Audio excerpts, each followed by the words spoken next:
Today we are going to start Chapter 7 on trigonometric functions. To begin, first off, trigonometry is a Greek word that means triangle measurements. Ancient Egypt used it to survey land. Today we use it for more modern day applications such as sound waves and radio waves. When you talk about an angle, right, or the measure of an angle, you have what we call the initial side. The initial side is where you start. And then you have what we call the terminal side.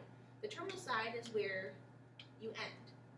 When we talk about the measure of an angle, we can label it with the Greek symbol theta. What theta is a circle with a line through it. Some other definitions we need to talk about. The first one is called an angle. Most of us have heard of an angle in geometry class. It's the rotation from a point. Some of us maybe have heard of the word revolution. Revolution is commonly used to measure very large angles. For example, if you measure the angle that a car tire travels around, it would go around in circles many, many times. Therefore, we measure in revolutions. Or some of you might have heard or seen in your car RPMs, okay, the revolutions per minute. The third one is called a degree, which is what we were most commonly used to seeing and reading. And this is used to measure very small angles or smaller angles. One revolution is equal to 360 degrees. If I were to draw a circle, I could say the circle is one revolution from start to finish, or I can say that equals 360 degrees from start to finish. The other way to measure angles is using minutes and seconds. This is a more precise unit of measurement.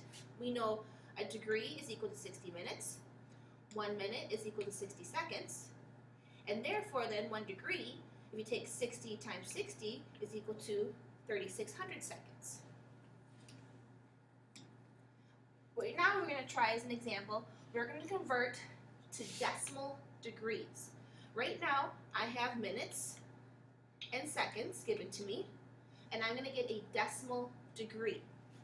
To begin, we have the whole number, 24 degrees. There is 60 minutes per degree, so I take 18 and divide by 60. There's 3,600 seconds per degree, so I take 20 divided by 3,600.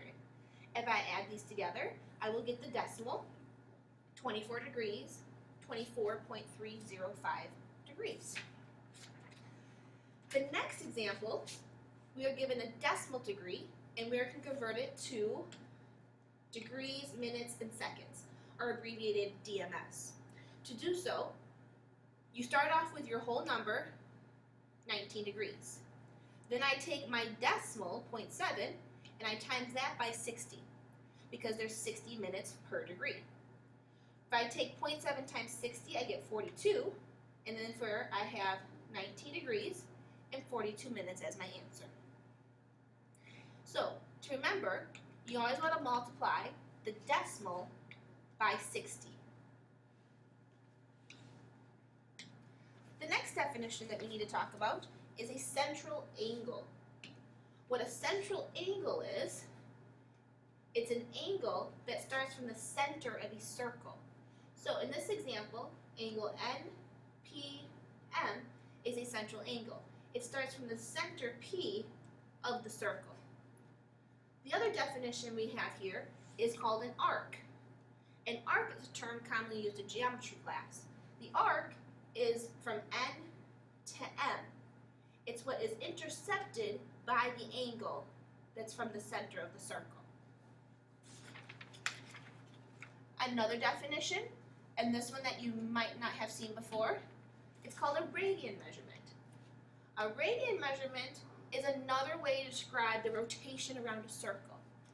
Most of us are commonly using and seeing the degree measure, which is the amount of turn.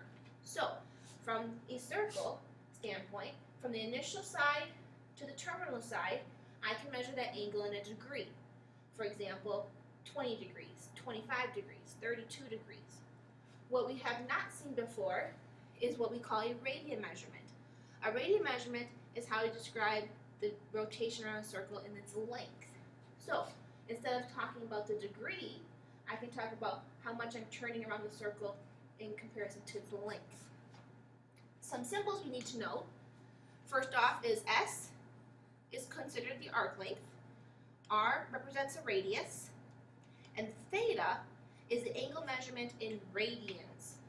So if I want to find the arc length of a circle, I can take S equals R theta. So S is my arc length, R is my radius, theta is my measurement of my angle. And remember, this right here though is in radians, not degrees. I can convert this formula to make it more useful for other uses. If I were to divide both sides by R, I would get S divided by R equals theta, which then brings me to the angle measurement. If I have the arc length and the radius of a circle, I can then find the radian measurement of that arc length. Now remember, back in geometry, you guys learned that the circumference of a circle is 2 pi r. Or you could say circumference equals diameter times pi. Right? The r, remember, is your radius. And if I take 2 times the radius, it's the same thing as my diameter. So in this formula, the r represents radius. In this formula, the d represents diameter. Now when we talk about a unit circle, we are talking about a circle with a radius of 1 unit. So again, if I have a circle, I could say that 1 revolution is equal to 2 pi, or 1 revolution is equal to 360 degrees. And the way I get that is because of the circumference formula.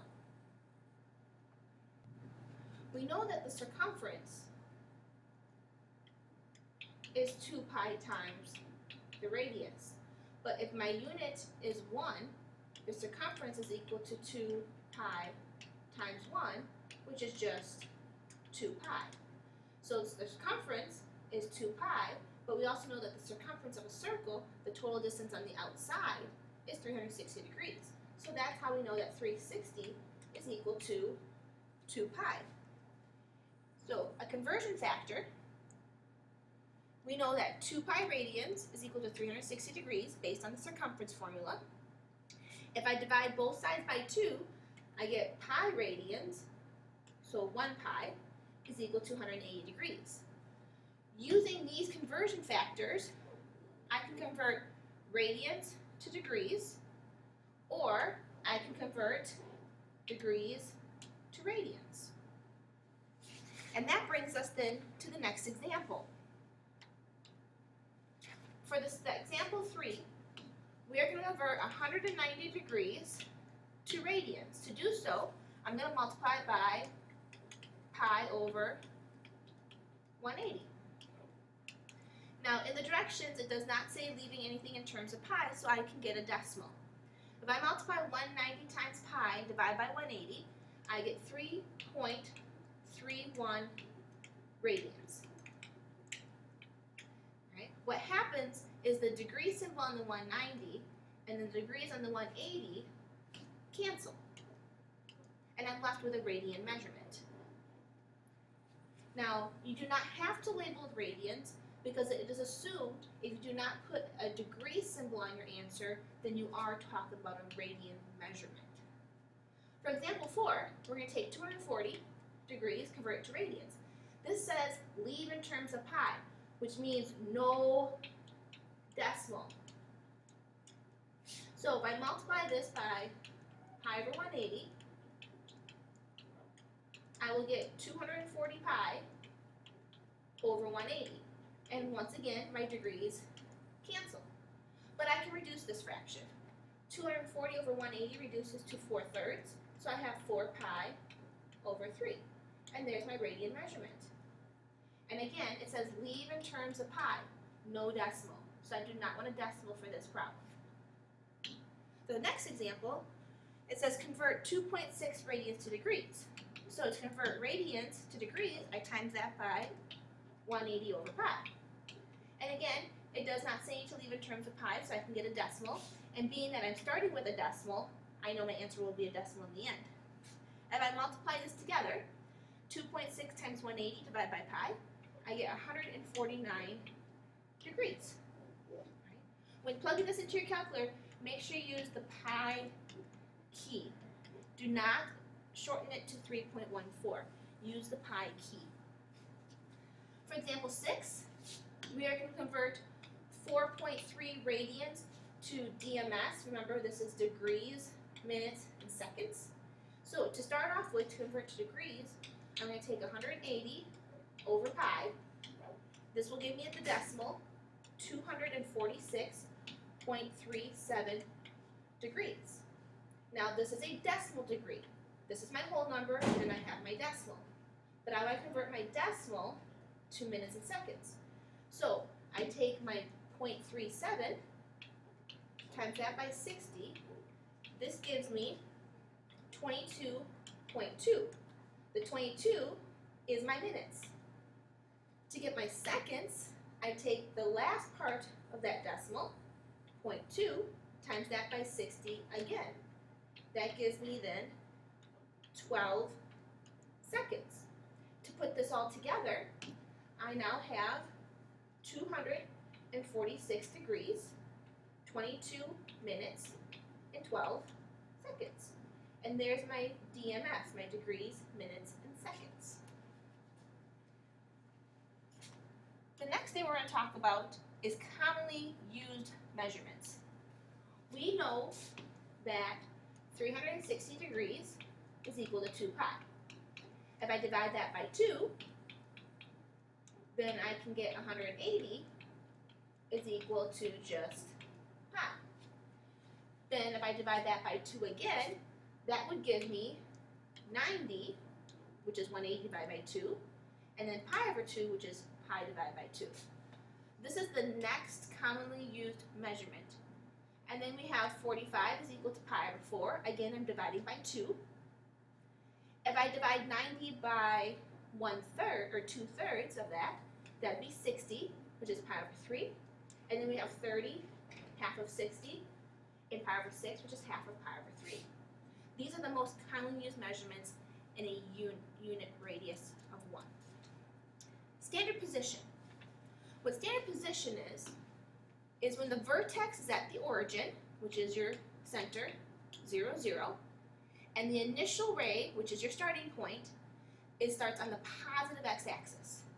So, given an x and y axis, you have your quadrants 1, 2, 3, and 4. Here's your origin. In this example, I'm going to start on the x-axis. There's my initial side. As I turn around counterclockwise, I create an angle, and I land in the 4th quadrant with my terminal side. In this picture here, I have drawn a 300-degree angle. I went counterclockwise, and I'm in quadrant 4, so it's a 4th quadrant angle.